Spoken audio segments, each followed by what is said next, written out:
जय श्री राम, जय श्री राम। जासु घ्राण असवनी कुमारा, निस अरु दिवस निमेष अपारा। श्रवण दिशा दस वेद बखानी, मारुत श्वास निगम निज बानी। अश्वनी कुमार जिनकी नासिका है, रात और दिन जिनके अपार निमेष, पलक मारना और खोलना है, दसों दिशाएं कान हैं। वेद ऐसा कहते हैं, वायु श्वास है और वेद जिनकी अपनी वाणी है। अधर लोभ जम दसन कराला, माया हास बाहु दिगपाला। आनन अनल अम्बुपति जीहा, उत्पत्ति पालन प्रलय समीहा। लोभ जिनका होठ है, यमराज भयानक दांत हैं। माया हंसी है, दिग्पाल भुजाएं हैं। अग्नि मुख है, वरुण जीभ है। उत्पत्ति पालन और प्रलय जिनकी चेष्टा है। रोम राजी अष्टादश भारा, अस्थि शैल सरिता नस जारा। उदर उदति अध को जातना, जगमय प्रभु का बहु कल्पना। 18 प्रकार की असंख्य वनस्पतियाँ जिनकी रोमावली हैं। पर्वत अस्थियाँ हैं, नदियाँ नसों का जाल है। समुद्र पेट है और नरक जिनकी नीचे की इंद्रियां हैं। इस प्रकार प्रभु विश्वमय हैं, अधिक कल्पना ऊहापोह क्या की जाए। अहंकार शिव बुद्धि अज, मन शशि चित्त महान। मनुज बास सचराचर, रूप राम भगवान। शिव जिनका अहंकार है, ब्रह्मा बुद्धि है, चंद्रमा मन है और महान विष्णु ही चित्त है। उन्हीं चराचर रूप भगवान श्री राम जी ने मनुष्य रूप में निवास किया है। अस विचार सुन प्राणपति, प्रभु सन बैरु बिहाई। प्रीति करऊं रघुवीर पद, मम अहिवात न जाई।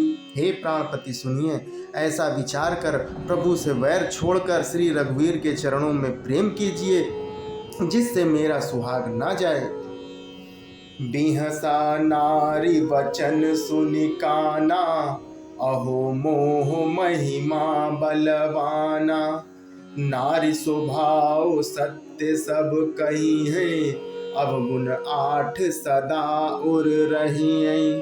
पत्नी के वचन कानों से सुनकर रावण खूब हंसा और बोला, अहो मोह अज्ञान की महिमा बड़ी बलवान है।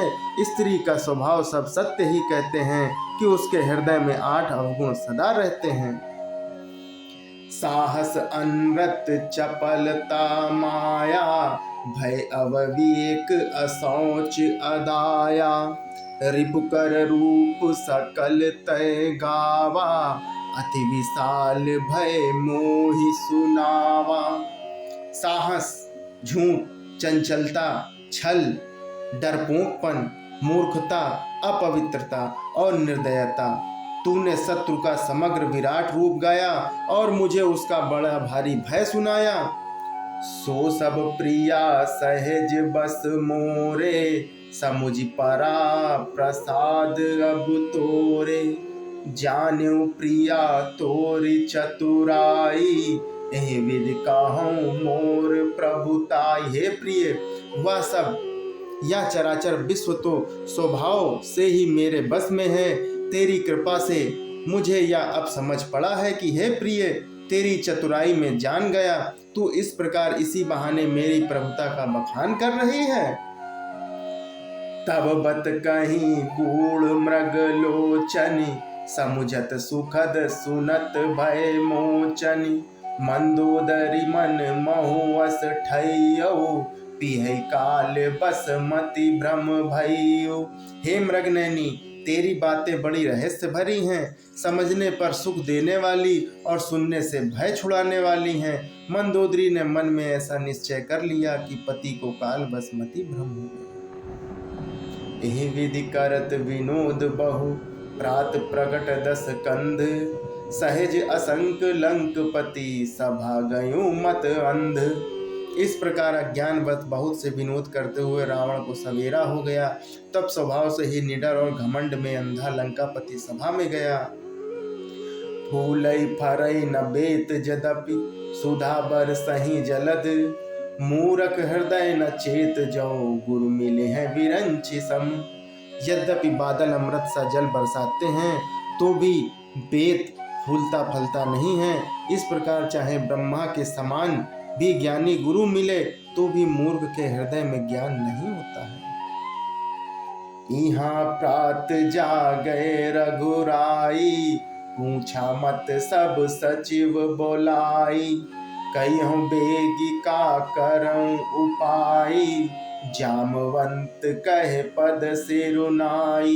यहाँ सुबेल पर्वत पर प्रातः काल श्री रघुनाथ जी जागे और उन्होंने सब मंत्रियों को बुलाकर सलाह पूछी कि शीघ्र बताइए अब क्या उपाय करना चाहिए। जामवंत ने श्री राम जी के चरणों में सिर नवाकर कहा कि सुनु सर्वज्ञ सकल उर्वासी, बुद्धि बल तेज धर्म गुण राशि, मंत्र कहूँ निज मति अनुसारा, दूत पठाइब बाली कुमारा। हे सर्वज्ञ, सब कुछ जानने वाले, हे सबके हृदय में बसने वाले अंतर्यामी, हे बुद्धि बल तेज धर्म और गुणों की राशि, सुनिए मैं अपनी बुद्धि के अनुसार सलाह देता हूँ कि बाली कुमार अंगद को दूत बनाकर भेजा जाए। जय श्री राम, जय श्री राम।